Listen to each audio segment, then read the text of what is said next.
diretora técnica do Laboratório Geraldo Lustosa. Muito bom estar com você no canal Assuntos da Saúde. Muito obrigada pela sua colaboração e por sua contribuição. Você vai falar hoje para a gente sobre um assunto tão importante, tão atual, que é febre amarela. Eu que agradeço o convite, em meu nome e meu nome do laboratório. E realmente o assunto febre amarela é muito relevante e nós estamos no meio de um novo aumento do número de casos que é esperado de mais ou menos 7 ou 8 anos. A gente pode ter realmente alguns picos de casos. Do ponto de vista do laboratório, a gente participa com o diagnóstico e com a vacinação. Então a gente pode falar tanto do diagnóstico como da prevenção da febre amarela. Como que o laboratório contribui, com esse diagnóstico da febre amarela? Na verdade, a febre amarela é uma doença que era pouco vista no Brasil. Muitos profissionais de saúde até então nunca tinham visto um caso, e mesmo aqui no laboratório a gente não tinha ainda exames para fazer o diagnóstico da doença. Mas com o aumento dos casos, a gente viu que o comportamento da febre amarela clínico, ele se parece muito com uma hepatite muito grave ou com uma dengue hemorrágica. Então, os casos graves da febre amarela vão manifestar como se fosse uma hepatite com icterícia, que é o olho amarelo, a urina escura, febre, e pode ter hemorragia na gengiva, e isso tudo vai levar o médico a suspeitar de algumas doenças, A febre amarela é uma delas, hepatite é outra, malária é outra, então, esses dengue é outra. São muito parecidos, São parecidos. Na verdade, como a febre amarela não tem um tratamento específico, o que é um tratamento específico? É um remédio que combata o vírus da febre amarela, que é um vírus RNA arbovírus. Ele não tem um tratamento antiviral. Então a gente precisa dar para o paciente um apoio para lesão renal, para lesão hepática, até que ele se cure da infecção grave. Então, como não tem um tratamento viral específico, a maior parte dos diagnósticos vem depois que o paciente já está ou internado ou com um quadro mais grave. Mas poderia sim a gente fazer um diagnóstico na primeira semana com PCR. Quem que transmite a febre amarela? Como que ela é transmitida de uma pessoa para outra? Essa pergunta é boa porque há uma tendência de se culpar os macacos pela transmissão. O que acontece é que a febre amarela é uma doença originariamente silvestre e que acomete macacos e que é transmitida por mosquitos que não são mosquitos urbanos. O habitual, a história antiga da febre amarela é sempre uma pessoa que entra numa mata para caçar, para pescar, para plantar, para passear, e é picada por um mosquito silvestre e adquire a febre amarela. O grande receio que se tem é justamente porque hoje o Brasil tem várias áreas urbanas com uma concentração muito grande de Aedes aegypti, que é um mosquito urbano. E a gente sabe que ele é capaz de transmitir a febre amarela, apesar dele não ser o mosquito mais eficaz para fazer isso. Então o medo é que a febre amarela deixe de ser silvestre e passe a ser urbana. Os macacos, eles são como se fossem assim avisos, sinais de que pode estar acontecendo transmissão do vírus naquela área. Essa informação é muito importante, Porque a população está com medo e tem acontecido matança, de animais nessas regiões. E na verdade os macacos até protegem os humanos, porque os mosquitinhos bem nutridos pelo macaco, tem menos necessidade de picar gente. Qual é a vacina de febre amarela que está sendo utilizada no país, e que é oferecida pelo SUS? O Brasil é o maior produtor mundial de vacinas de febre amarela. Tem um know-how muito grande e é um país que pesquisa muito febre amarela. Então a gente, vamos dizer assim, nós estamos bem nesse aspecto. Então a vacina brasileira, ela é feita por com um vírus de febre amarela, mas que ele é chamado de atenuado. Quer dizer, ele é um vírus enfraquecido para servir como estímulo para a vacina. O Brasil utiliza essa vacina com grande segurança há muitos anos e atualmente, por causa da necessidade de vacinar muita população ao mesmo tempo, está sendo usado um fracionamento em alguns estados. Mas os estudos mostram que a concentração da vacina fracionada é suficiente para imunizar pelo menos por 8 anos. Então, durante esse período agora, né, mesmo os estados que estão usando a usina fracionada, a intenção é fazer a imunização, que ela é competente para isso, e daqui a um tempo o Ministério da Saúde provavelmente vai rever os níveis de proteção que essa vacina conferiu, se forem além de 8 anos ou não, talvez haja um reforço, mas no momento que a gente sabe é que uma dose é suficiente para imunizar e para proteger durante esse período que a gente está atravessando. Essa é uma dúvida muito comum.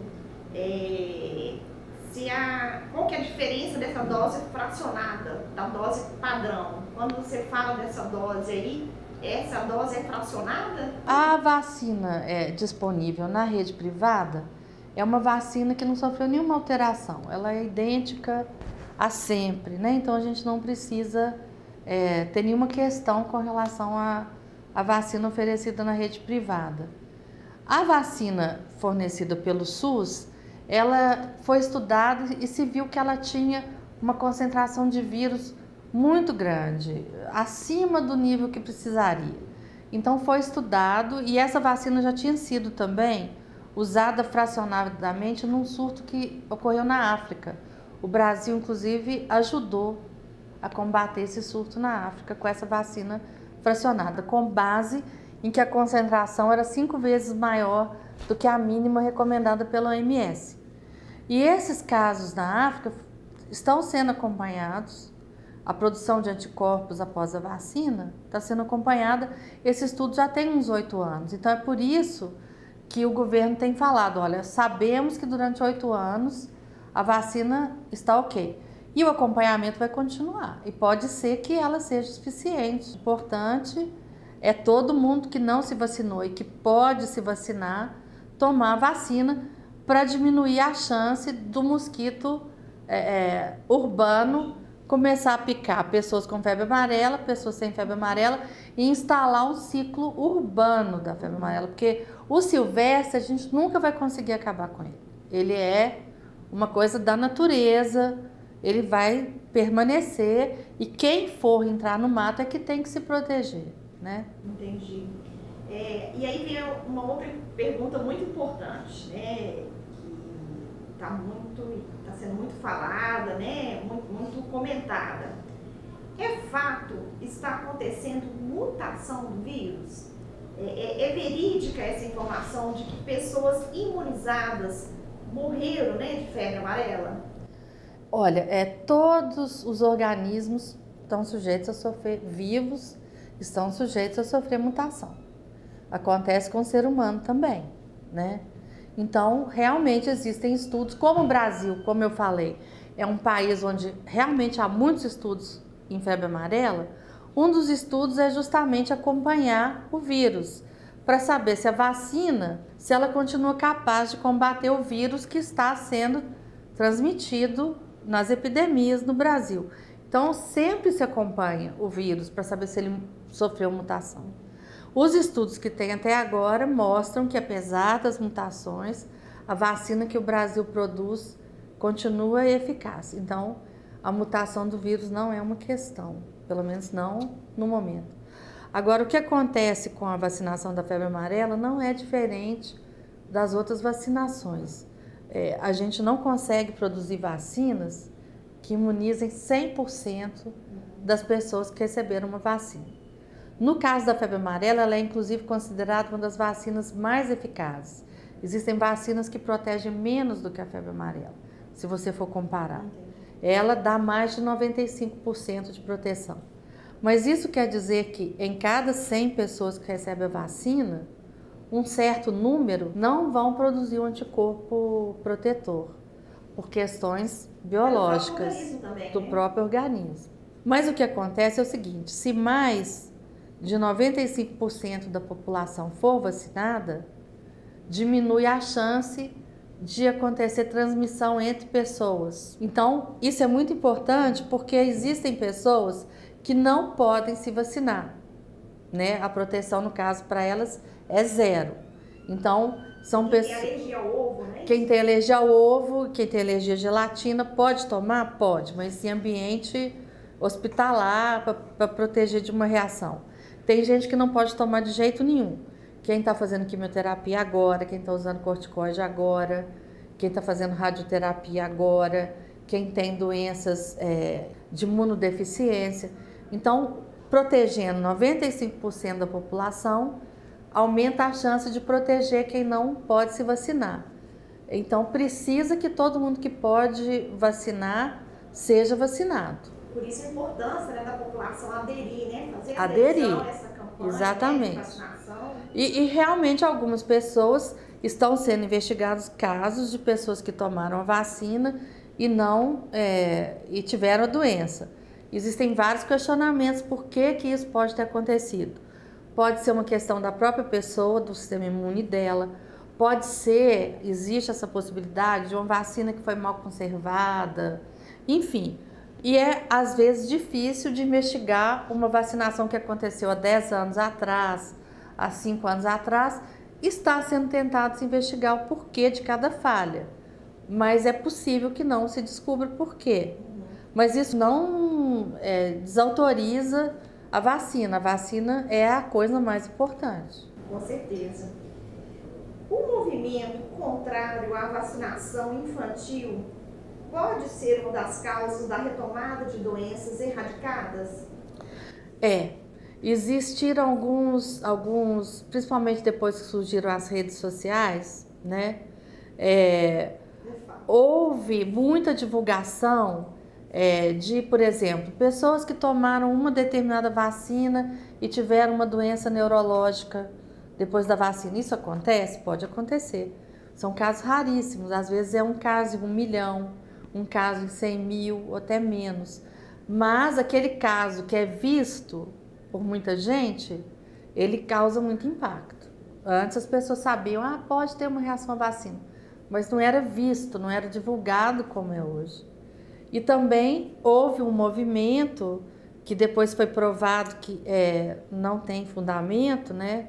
Hoje a gente fala que é fake, né?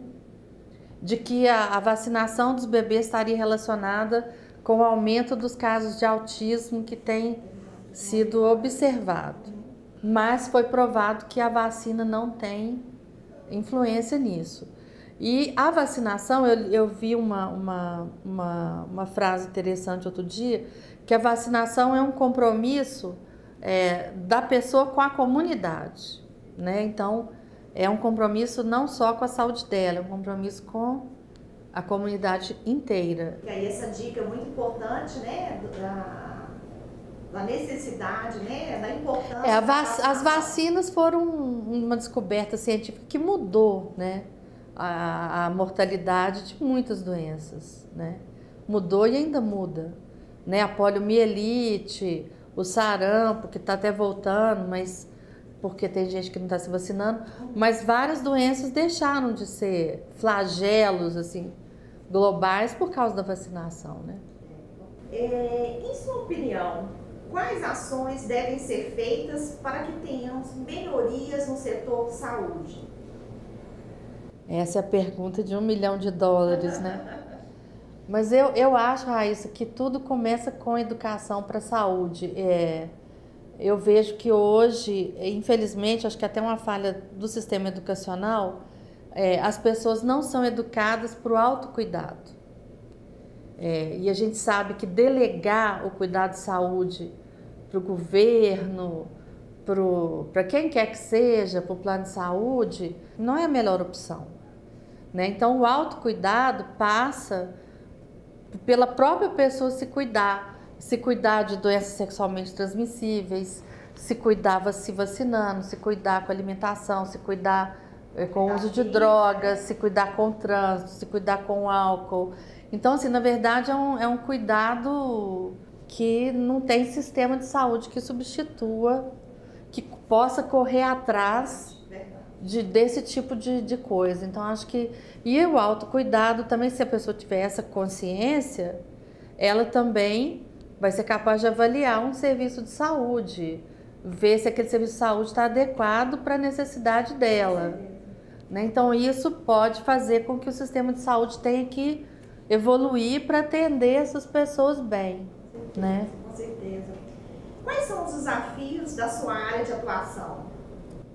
Pois é, na área de laboratório, né, e na minha especialidade, que é a patologia clínica, o que acontece é que a patologia clínica é uma especialidade médica quase invisível, né? Dentro do laboratório, a gente não tem contato direto com o paciente e muitas vezes o paciente nem sabe que essa especialidade existe. Então, esse é um desafio realmente para a patologia clínica. E como ela é pouco divulgada, a gente vê que está hoje acontecendo poucos médicos se interessando pela especialidade. A gente está tendo uma crise vocacional, assim. A quantidade de patologistas clínicos que existem não está sendo substituída por profissionais mais jovens na velocidade que precisaria, né? Agora, do ponto de vista de exame laboratorial, a gente vai muito bem, obrigada, porque hoje praticamente mais de 70% das decisões médicas precisam de um apoio do laboratório. Então, desse ponto de vista, vai bem, obrigada, né? Doutora Luizane, pessoalmente, qual a sua motivação interna para continuar atuante? Motivação interna, acho que todos os profissionais têm a sua. Acho que os profissionais da área da saúde escolheram a área da saúde, a maior parte deles não foi à toa, é vocacionado mesmo para se dedicar ao outro, né? A cuidar do outro, e também a motivação de continuar sempre estudando. Eu acho que é muito difícil um profissional médico de qualquer área que não tem, vamos dizer assim, prazer em estudar e está aprendendo sempre. Eu acho que isso é uma vantagem, né? Da medicina e da área da saúde. É justamente quem gosta de estudar vai ter que estar sempre estudando. Então, vai ser um estudante eterno, né? Fala para nós uma frase assim, só sua, que marca a sua vida, sua trajetória. Compartilha com a gente. Eu tenho gostado muito de uma frase de Buda que chama seja luz para si mesmo. Eu acho que o mundo está muito escuro, né? Então a gente precisa buscar a luz. E você acaba iluminando o outro também. Também. Né? Está ao seu redor, né? É. Isso é verdade. Muito legal. Para finalizar, eu queria que você deixasse um recado para as pessoas que estão nos ouvindo, né? Nos assistindo. Estudantes, profissionais, gestores de saúde. Olha, eu desejo para vocês, gente, muita coragem, fé. Vamos em frente, porque a gente é cada vez mais importante. E a gente tem que segurar essa bandeira com muita garra. E eu acho que o canal de vocês pode ajudar a criar uma área de troca, né? Onde os profissionais possam ser fortalecidos também com conhecimento, com as trocas de conhecimento tão importantes para manter a gente motivado para atuar num setor tão bonito, mas tão desafiador como a área da saúde. Eu acho que a gente precisa, sim, de estar junto, né? Dona Luizane, muito obrigada. Nós todos do canal Assuntos da Saúde agradecemos sua participação. Eu que agradeço.